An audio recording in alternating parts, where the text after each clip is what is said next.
Que toute la gloire lui soit rendue. Nous avons passé des moments riches. Et le vendredi, nous avons récupéré l'héritage positif de nos familles. Parce qu'il y a deux types d'héritage, négatif et positif. Mais tout ce qui était positif, nous l'avons récupéré. Et nous croyons que chacun de nous règne, chacun de nous trône dans sa famille. Amen. Alors nous allons recevoir l'homme de Dieu, King James Kabuya. Est-ce que nous sommes dans la joie d'accueillir l'homme de Dieu? J'invite le révérend King James pendant qu'il vient. Nous acclamons le Seigneur.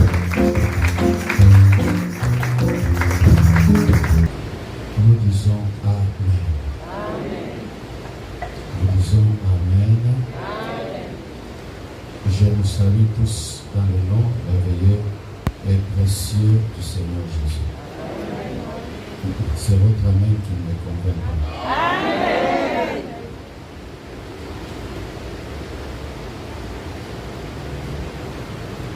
Le Seigneur est bon pour nous ce matin. Et nous bénissons tout le travail que le Seigneur est en train de faire depuis que le marathon de prière a commencé. Et nous allons continuer à ajouter quelque chose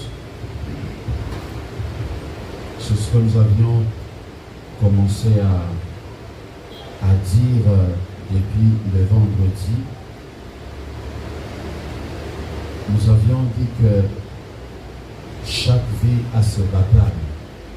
Et il est très important, non pas seulement de découvrir les batailles de sa vie, mais aussi de pouvoir remporter ou vaincre les batailles de sa vie. Et parmi les différentes batailles qui se trouvent sur le chemin de la vie d'une personne, nous avions parlé vendredi exclusivement de ce que nous appelons les batailles des origines ou bien les batailles du sang. Ce sont des batailles qui sont liées à nos origines familiales. Et si quelqu'un est issu d'une famille, si quelqu'un vient d'une famille, il est aussi vrai que ces batailles-là, elles sont présentes dans ta vie, elles sont présentes dans ma vie. Et dans ce temps de prière, de marathon, vaincre les armées ennemies, je crois du fond du cœur que Dieu est en train de donner à quelqu'un la victoire sur les batailles de sa vie. Je pensais entendre un amen de la part d'une personne. Je disais que je croyais recevoir un amen de la part d'une personne. Que ton amen t'introduise dans la victoire sur les batailles de ta vie, dans le nom de Jésus-Christ de Nazareth. Sans plus tarder, pour ceux-là qui écrivent, nous allons écrire, après avoir écrit, nous nous leverons afin de pouvoir lire la parole de Dieu. Nous sommes dans le psaume 89, le verset 28. Et puis psaume 31, le verset 16.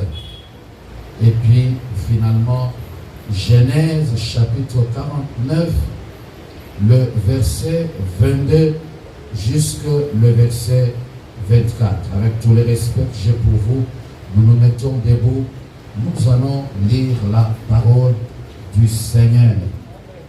Genèse 49, à partir de 22, la Bible déclare ceci. Joseph est le rejeton d'un arbre fertile, le rejeton d'un arbre fertile près d'une source d'eau. Les branches s'élèvent au-dessus de la muraille.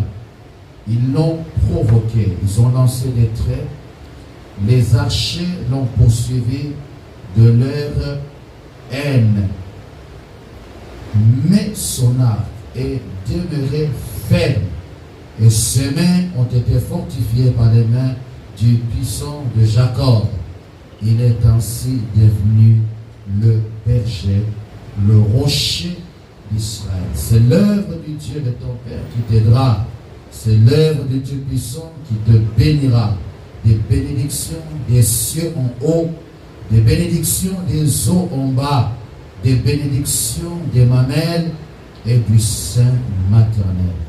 Les bénédictions de ton Père s'élèvent au-dessus des bénédictions de mes pères jusqu'à la cime des collines éternelles. Qu'elles soient, donc que toutes ces bénédictions soient ou qu'elles descendent sur la tête de Joseph, sur le sommet de la tête de celui qui est le prince de ses frères. Psaume chapitre 89, le verset 28. Et moi, dans d'autres versions, c'est le verset 27. Et moi, je ferai de lui le premier-né, le plus élevé des rois de la terre. Nous terminons avec le psaume 31, le verset 16. La Bible déclare ceci. Mes destinées sont où? Dans ta main. Je disais que mes destinées sont où? Dans la main de Dieu. Il dit, mes destinées sont dans ta main. Délivre-moi de mes ennemis et de mes persécuteurs. Merci beaucoup de nous asseoir et nous faisons très bien avec enthousiasme d'acclamer pour la parole du Seigneur. Acclamons pour cette merveilleuse lecture. Alors, vendredi, nous étions en train de parler du combat des origines.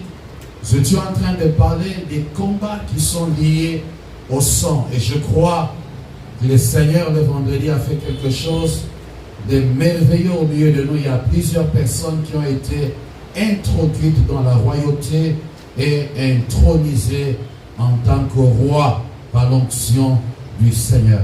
Alors, le deuxième type de bataille que nous rencontrons sur le chemin de la vie, sur le chemin de notre vie, c'est ce que nous appelons les batailles ou la bataille, parce que ces batailles sont plusieurs, qui sont liées à la destinée d'une personne, les batailles de sa destinée.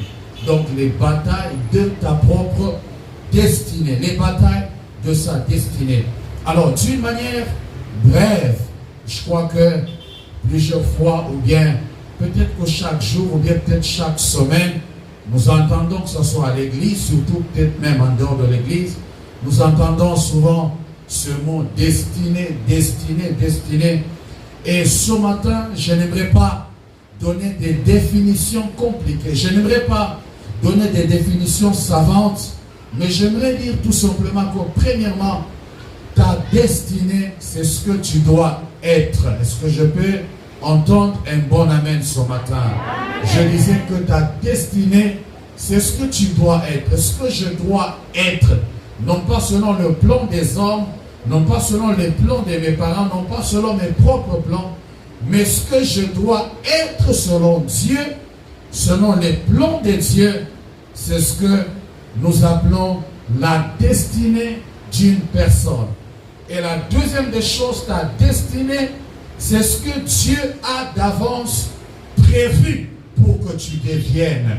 Ce que Dieu a d'avance prévu. Et ta destinée, bien-aimé, ou la marche vers ta destinée, ne commence pas au sortir de ton sein maternel.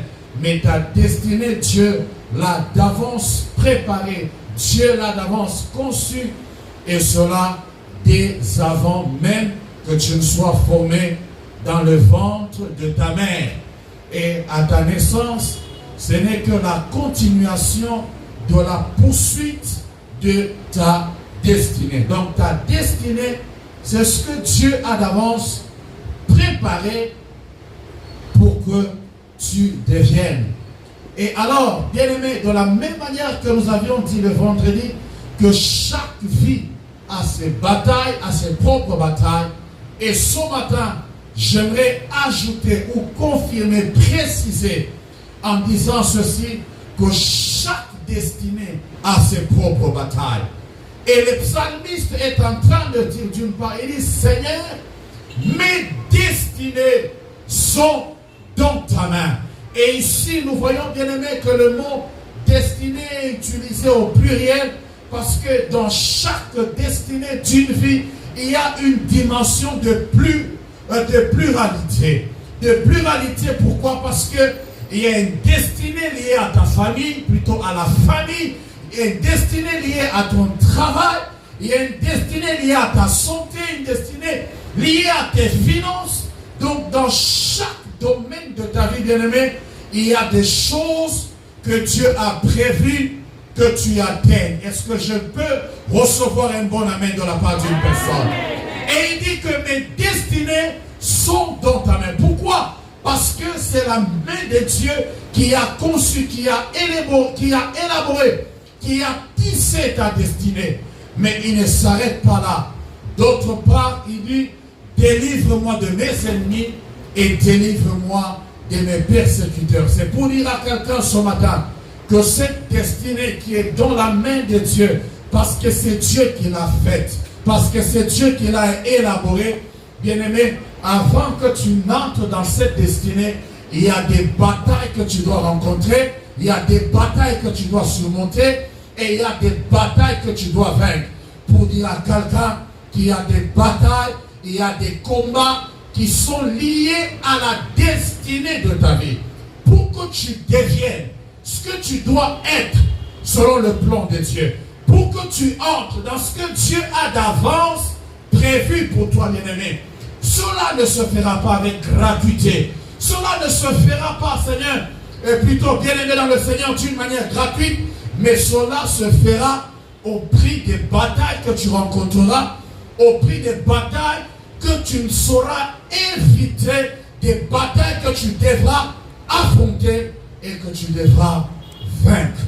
Et dit, Seigneur, délivre-moi de mes ennemis et délivre-moi de mes persécuteurs. Il y a des personnes, il y a des ennemis, bien-aimés dans le Seigneur, qui pourront te laisser manger le foufou, qui pourront te laisser regarder novelas. Mais pour que tu deviennes ce que Dieu a d'avance prévu pour toi, ils ne te laisseront pas faire. Et d'ailleurs, j'aimerais même aller plus loin. Bien-aimé, la vie, c'est plus que le manger et le boire. Il y a des personnes qui pensent que vivre bien, c'est bien s'habiller, vivre bien, c'est bien manger, vivre bien, c'est avoir une télécommande et changer les chaînes des Canal+. Bien-aimé, ça c'est peut-être exister. Il y a des gens qui existent seulement, mais qui ne vivent pas. Vivre, bien-aimé, c'est marcher dans sa génération et laisser des traces indélébiles. Vivre, bien-aimé, c'est marcher dans son temps et devenir une référence en atteignant, bien-aimé, le but auquel Dieu t'a créé. Le but pour lequel Dieu t'a destiné à atteindre. Vivre et atteindre le but de Dieu pour sa vie. Ça, c'est ça réellement vivre. Et je vais dire à quelqu'un, au-delà du souffle de vie que tu as, au-delà de la respiration que tu as, bien-aimé, tu dois vivre. C'est-à-dire que tu dois atteindre le but pour lequel Dieu t'a créé. Je vais vous donner un exemple très simple. Vous avez une chaise dans votre maison et cette chaise, vous l'avez achetée, c'est pour que vous puissiez vous asseoir dessus, peut-être faire un travail ou vous reposer. Et imaginez-vous, bien-aimés, vous achetez une chaise que vous mettez dans la maison et jamais vous n'êtes assis sur cette chaise-là. Et vous achetez peut-être une chaise, je vais donner un exemple, une chaise, vous la prenez, vous la mettez au salon et vous prenez, je ne sais pas, un verre d'eau et vous placez ça. Et le verre là est là-bas sur la chaise. Bien aimé, le verre peut rester peut-être être rangé sur une étagère. Mais le verre, sa place, ce n'est pas sur la chaise. La chaise, elle est là. Elle existe, mais elle n'est pas utilisée pour le but pour lequel tu l'as acheté, tu l'as mise dans la maison. On n'achète pas une chaise pour qu'on mette des verres dessus. Mais on achète une chaise pour que vous-même, vous puissiez vous asseoir dessus. Bien-aimés dans le Seigneur, ainsi il y a des personnes qui respirent, qui ont le souffle de vie, qui mangent, qui s'habillent, c'est très bien.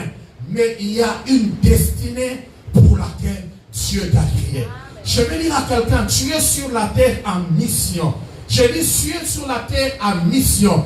Et la mission pour laquelle Dieu t'a envoyé sur la terre, j'aimerais te déclarer que tu dois atteindre cette mission. Est-ce que je parle à quelqu'un ce matin? Par la manière dont tu reçois la parole de Dieu, j'ai l'impression de parler à des gens qui sont à Gombe. J'ai l'impression d'être devant une salle vide ici à Bandal. Est-ce qu'il y a des gens à la voix de Dieu ici? Est-ce qu'il y a des gens à la voix de Dieu ici?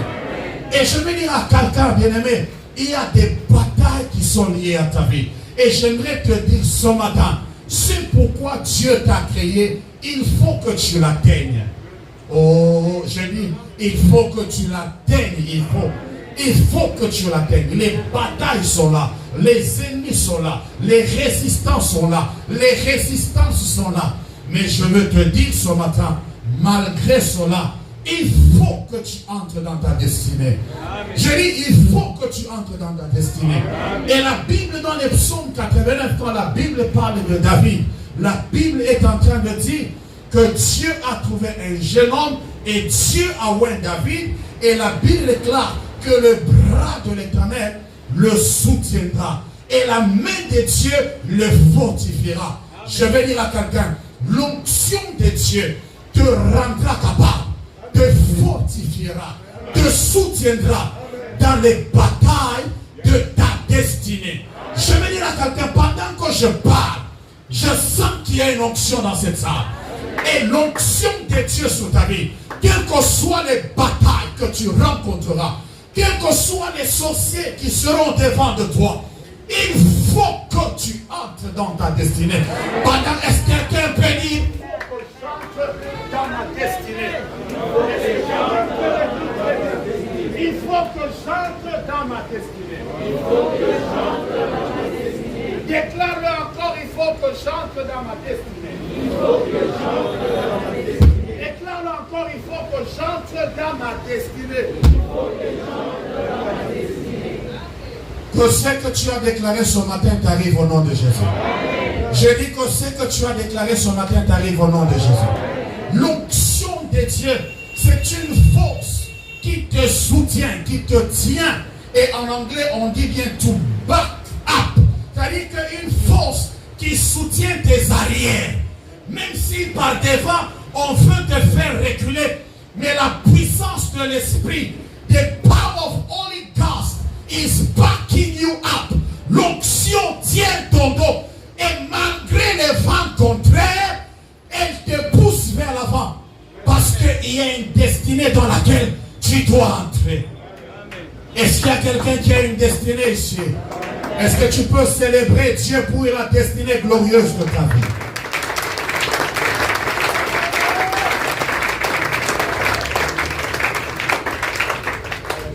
Oui, il faut que tu entres dans ta destinée. Et ce, malgré les batailles liées à ta destinée. Bien-aimé, les batailles qui sont liées à notre destinée, la première bataille, c'est la bataille d'entrée. La bataille d'entrée dans ta destinée. Il faut que tu entres dans ta destinée. Parce que la première bataille de destinée que tu rencontres, c'est la bataille qui t'empêche, qui te bloque d'entrer. Et nous voyons David, par la grâce de Dieu, il a vaincu cette bataille-là. Il y avait des géants, il y avait des combats au-devant de lui qui l'empêchaient afin de pouvoir devenir roi. Mais par la grâce de Dieu, David, il a vaincu cette bataille et David est devenu roi.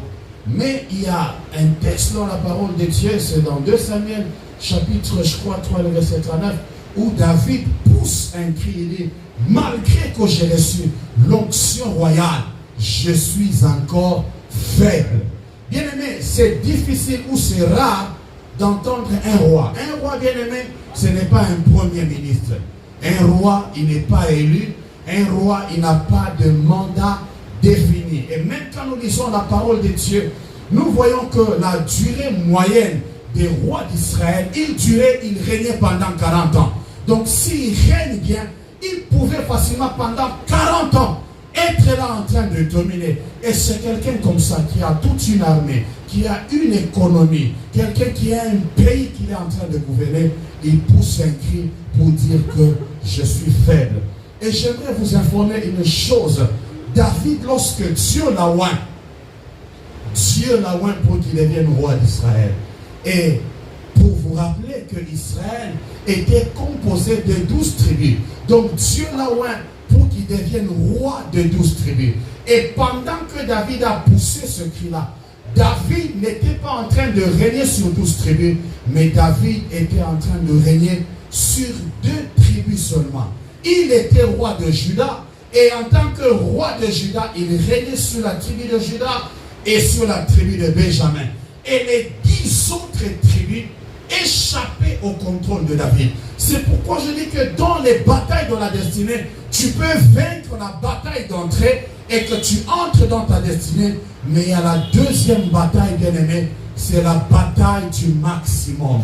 Est-ce que quelqu'un peut dire la bataille du maximum? Dis-le très fort, la bataille du maximum. Bien-aimé dans le Seigneur, Dieu n'avait pas appelé David seulement à devenir roi. Et j'aimerais même vous informer que devenir roi n'était pas vraiment l'héritage de David. Mais devenir roi, c'était l'héritage familial, l'héritage de la famille de David. Parce que le vendredi, j'avais expliqué que Dieu avait donné la royauté, non pas à une personne de la famille de Juda, mais Dieu avait donné la royauté en tant que patrimoine ou héritage familial. Donc c'était tous les descendants de Juda, où à chaque génération de la descendance de Juda, un homme devait gérer l'héritage familial. Est-ce que je parle à quelqu'un ce matin? La royauté, c'était comme une entreprise familiale que Dieu leur avait donnée. Alors dans chaque génération, il devait y avoir un DG, un administrateur de cet héritage familial. Alors lorsque David est devenu roi, en quelque sorte, il n'avait pas vraiment atteint la destinée de sa vie. Ce n'était qu'un pas d'entrer dans sa destinée. Au fait, en devenant roi, David n'avait fait que récupérer l'héritage familial qui leur avait été arraché pendant plusieurs générations. Est-ce que je peux entendre un bon amen ce matin?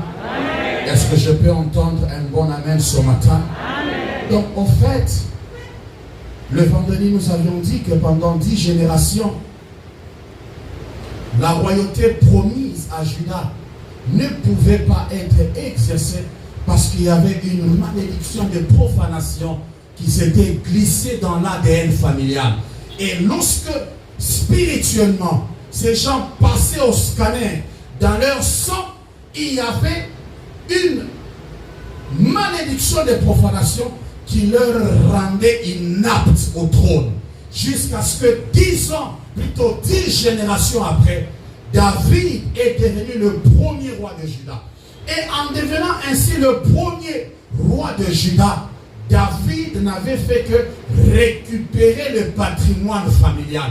Mais la destinée elle-même de David, Dieu, dans les psaumes 89, il dit, j'ai oint David, je ne ferai pas seulement de lui roi, mais je ferai de lui le premier-né des rois, le plus élevé des rois de la terre. Bien-aimé, ça, c'était la destinée de David. Bien-aimé, non pas seulement entrer dans la royauté, mais atteindre le maximum de sa royauté. Je parle à quelqu'un ce matin. Dieu ne t'a pas appelé à posséder les 10% de ta destinée. Dieu ne t'a pas appelé à gouverner les 30% de ta destinée. La Bible est claire.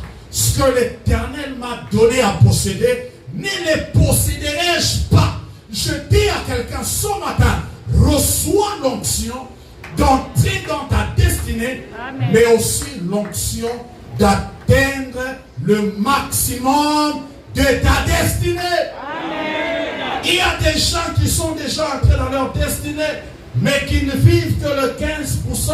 Ils ne jouissent que du 30% de leur destinée. Mais la volonté de Dieu, c'est que tu montes sur le sommet de ta destinée. Amen. La volonté de Dieu, que tu parviennes sur les hauteurs de ta destinée.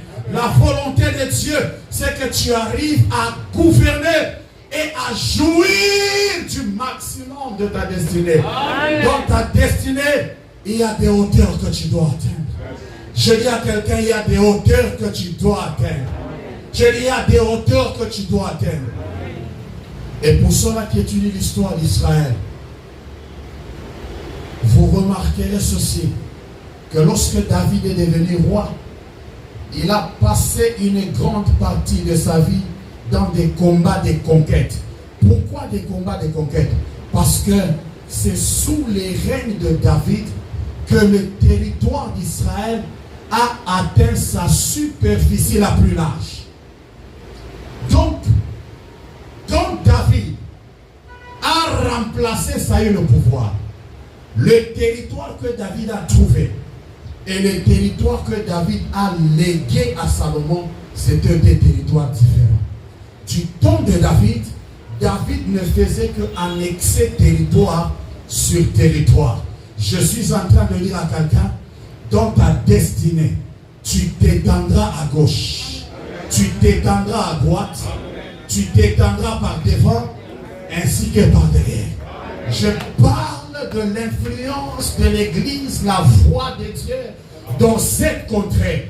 Puisse l'Éternel qui a donné cette vision et qui a appelé son serviteur à croître la sphère d'influence de cette Église.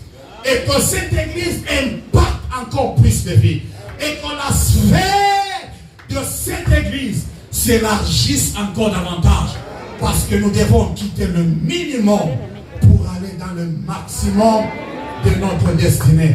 Est-ce que quelqu'un peut célébrer le maximum de sa destinée qui arrive?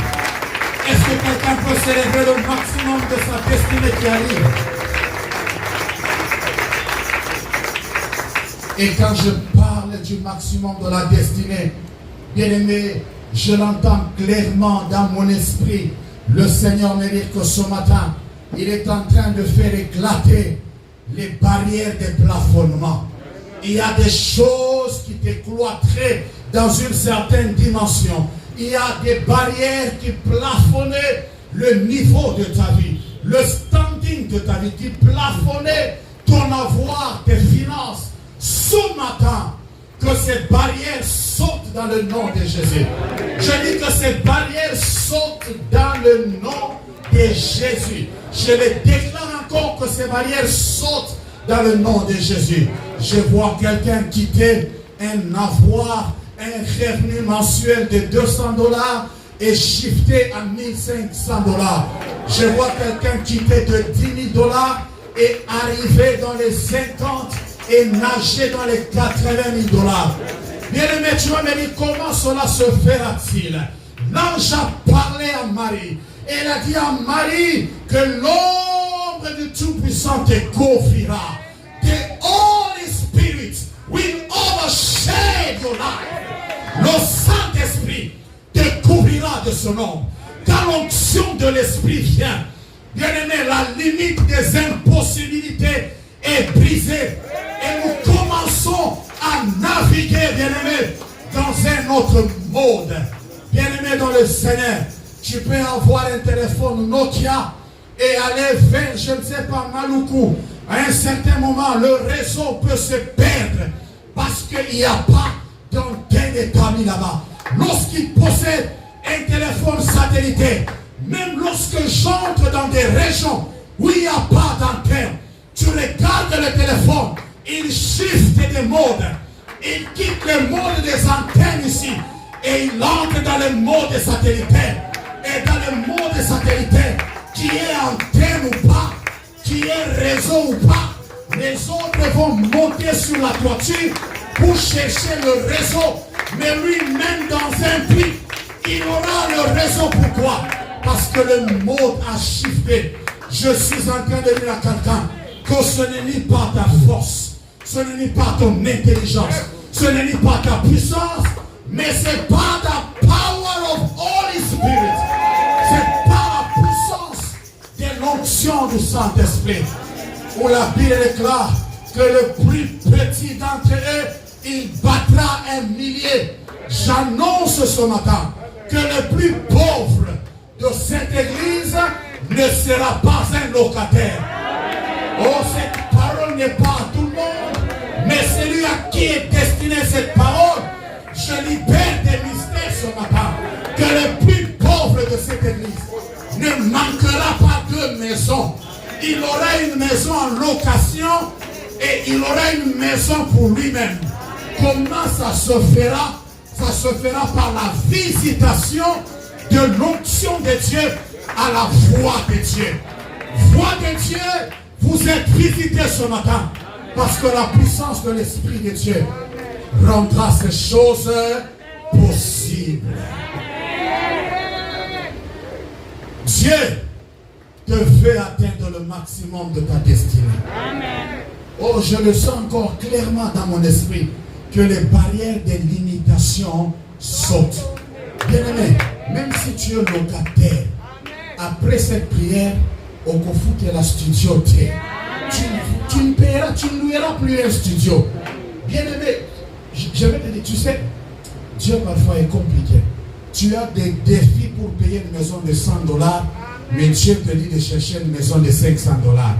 Mais la maison de $100, tu n'arrives même pas à la payer. Vous savez comment Dieu est? Dieu te dira ceci. Si je suis incapable de payer pour toi une maison de $100, même une maison de $30, je ne payerai pas. Est-ce qu'il y a quelqu'un qui me comprend? Je veux activer ta foi à l'onction de Dieu qui est en train de couler. Tu n'arrives pas à payer la maison que tu es en train de louer là, mais Dieu te demande de chercher une maison qui est le double de ce que tu es en train de payer là. Pourquoi? Parce que le monde est en train de changer, les barrières de limitation sont en train d'être brisées et le plafonnement est en train d'être baissé ce matin parce qu'il y a des hauteurs que tu dois atteindre. Il y a un maximum que tu dois atteindre. Et l'onction du Saint-Esprit est en train de rendre possible ces choses.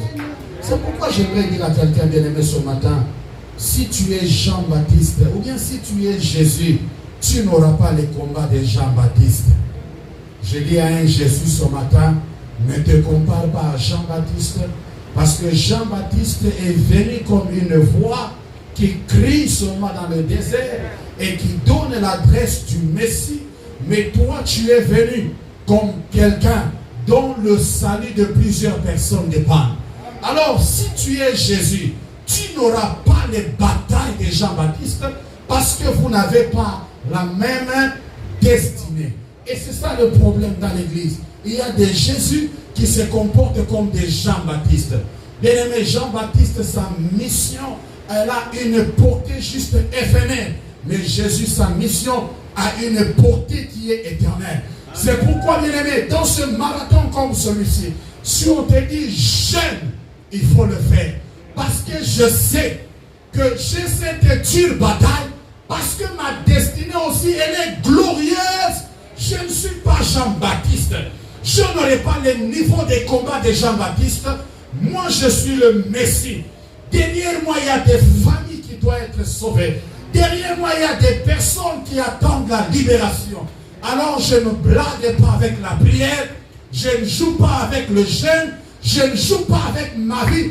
Parce que de ma réussite dépend le salut des multitudes.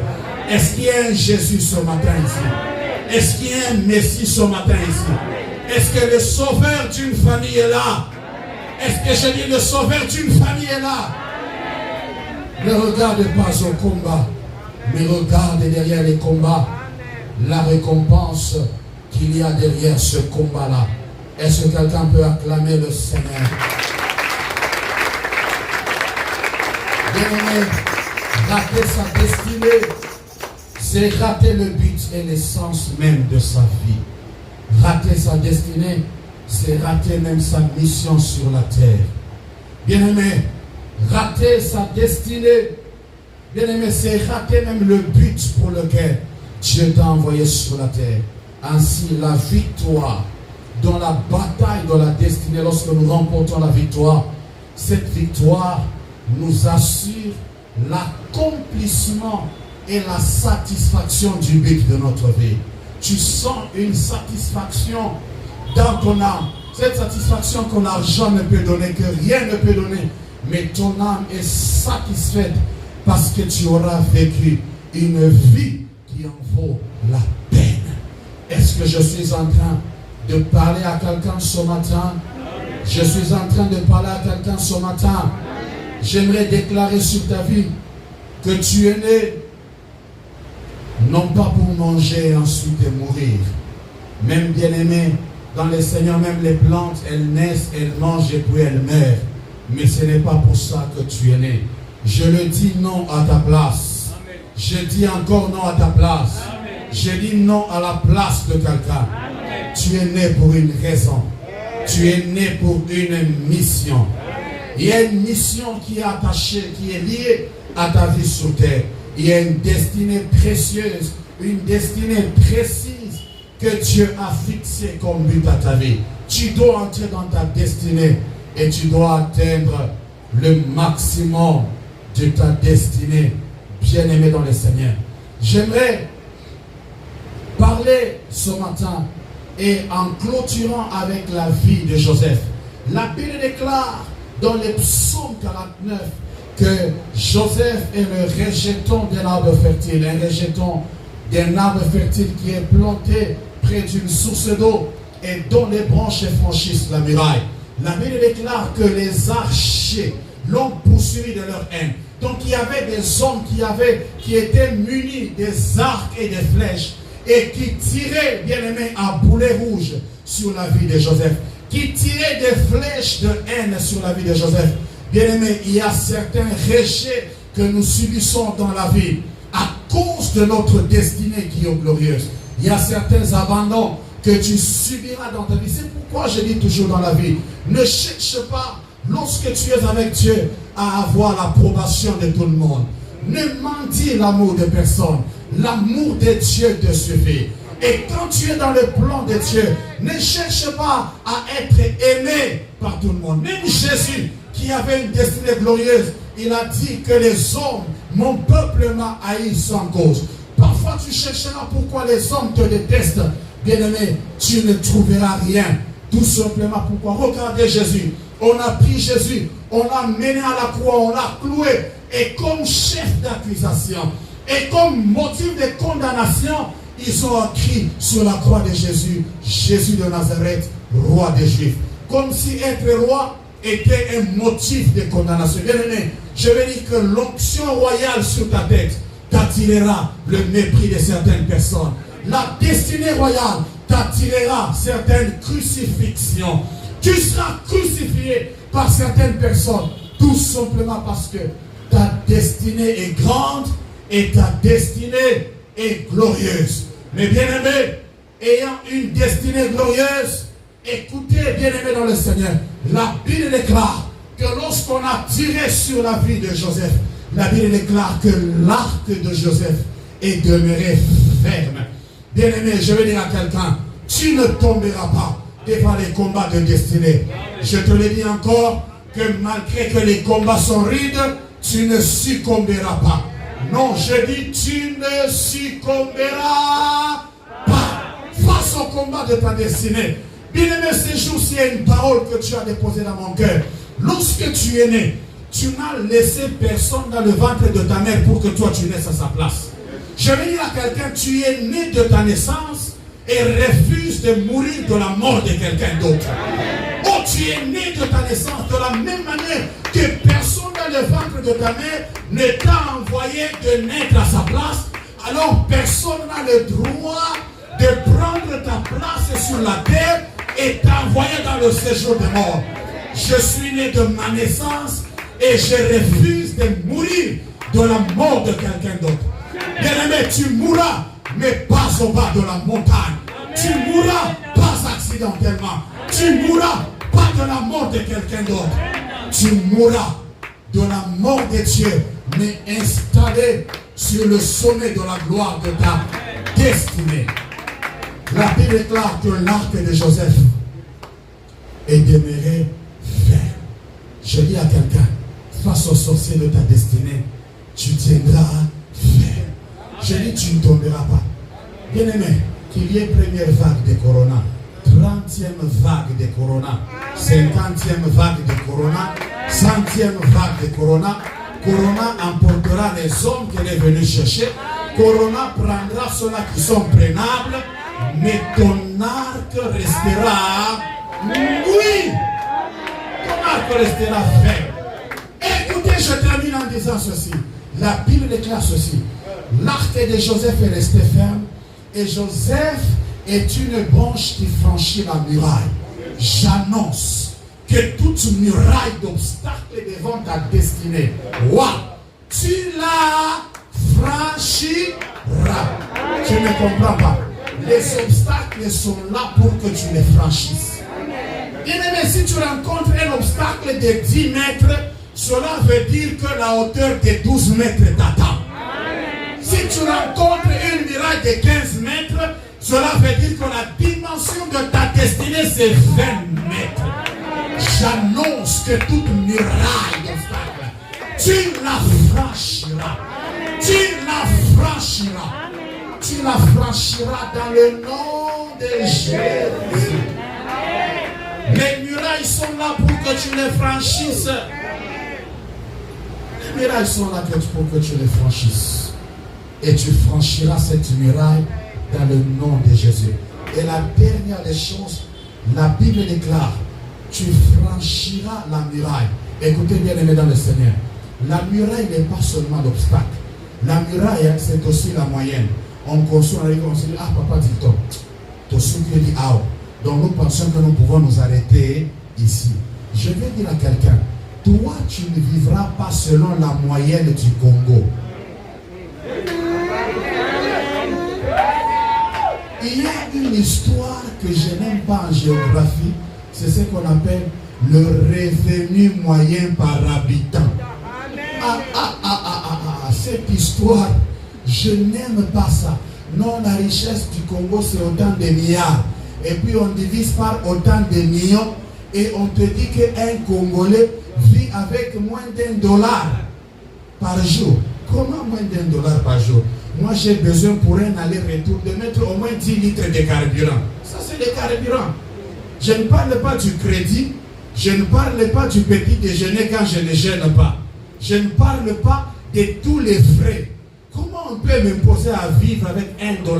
Or, j'ai besoin d'un minimum de 10 litres. Donc, de $10 pour le carburant.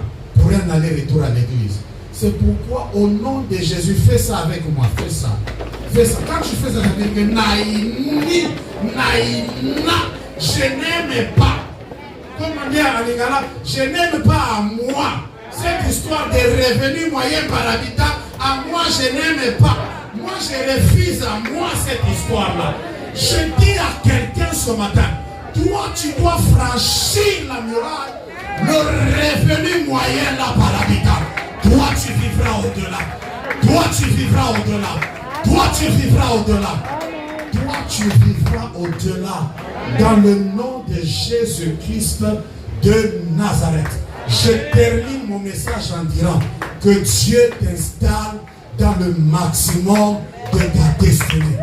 Que Dieu t'installe dans le maximum de ta destinée. Et lorsque Joseph était dans le maximum de sa destinée, la Bible déclare, il est ainsi devenu le rocher d'Israël. Il est devenu le berger d'Israël. Donc, à comme il coach Nabango. C'est comme David. David est devenu le premier des rois. Donc, Nzamba Salaba roi. Comme un garçon de course à David. Est-ce que quelqu'un qui me comprend? Dieu a pris des rois, il les a donnés à David comme garçon de course. Donc, parmi les rois, David est devenu boss. Je suis en train de dire à quelqu'un, Dieu fera de toi leur appui. Pour que va vivre, ils seront obligés de s'appuyer sur toi. Ils seront obligés de compter sur toi. Et les psaumes disent que un homme fut vendu comme esclave, virgule. Dieu envoya un homme devant eux. Oh! C'est-à-dire que pour des hommes, mais pour un homme, est-ce que je parle à quelqu'un? Nazo déclaré, c'est un culte francophone, mais laissez-moi dire ça. Nazo déclaré, ba flèche nyos oya koina ba bambayo mafinga kochola nzamba convertir yango rendre yango énergie et propulser yo comme provision na bango. Joseph était devenu capable de 400 personnes azolesa bango tina tongo. C'est vous regardez ça. Si on dit parce qu'on dit d'acheter des pains le matin. Mais Joseph, 400 personnes, ba papa, ba maman, bana mikolo, ba koko, petit déjeuner, natongo, et tout le temps de sa vie. Est-ce que vous vous rendez compte? La Bible, il est devenu leur berger. Ah, Dieu est en train de faire de toi cela. Et tout ce qu'on a investi comme bataille dans ta vie, Dieu convertit cela en énergie de propulsion pour te faire monter au sommet de ta montagne. Je termine en disant que cela t'arrive au nom de Jésus. Pendant que je termine mon message, j'aimerais que tu prennes quelque chose dans ta main pour venir sceller rapidement dans ma main et je jette cela sur l'autel dans le nom de Jésus. Prends quelque chose prophétiquement que j'atteins le maximum de ma destinée. C'est un billet de banque, je ne sais pas, c'est 1000 francs, 2000 francs, 3000 francs, je ne sais pas. Tout ce que tu as, viens le déposer dans ma main. Je le jette sur l'autel. Dans le nom de Jésus, atteins ta destinée dans le nom de Jésus. Atteins le maximum de ta destinée dans le nom de Jésus. Je te connecte à ta destinée au nom de Jésus. Que toutes les batailles de destinée tombent au devant de toi. Au nom de Jésus-Christ de Nazareth. Au nom de Jésus-Christ de Nazareth. Au nom de Jésus-Christ de Nazareth. Pendant que tu es là, est-ce que tu peux te tenir debout pendant une minute? Nous sommes en train de prier. Déclare avec moi que toutes les batailles de ma destinée tombent dans le nom de Jésus. Déclare avec moi que j'entre dans ma destinée. Commence à prier. Déclare ceci. J'entre dans ma destinée et j'atteins le maximum de ma destinée. Loba nazo kota na destinée nanga, nazo mata, ti nazo koma ti na songe ya ngombe, ya ngomba, ya destinée, ya bongo inanga. Atteins le maximum de ta destinée dans le nom de Jésus-Christ de Nazareth. Tu es debout, prie pendant juste une minute. Déclare cela ce matin dans le nom de Jésus. Qu'il n'y a aucune force qui m'empêchera. Il n'y a aucune puissance qui me retiendra. Il n'y a aucune énergie qui m'empêchera d'entrer dans ma destinée. Dans le nom de Jésus-Christ de Nazareth. Tu es béni ce matin. Tu es béni ce matin. Entre dans ta destinée ce matin. Dans le nom de Jésus-Christ de Nazareth. Entre dans ta destinée ce matin. Dans le nom de Jésus-Christ de Nazareth. Entre dans ta destinée. Déclare-le ce matin. Déclare-le ce matin. Déclare-le ce matin. In the name of Jesus. Déclare-le ce matin dans le nom de Jésus. Nous sommes en train de recevoir le Père de la maison, le révérend Tilton, qui est en train de monter sous nos acclamations dans le nom de Jésus-Christ.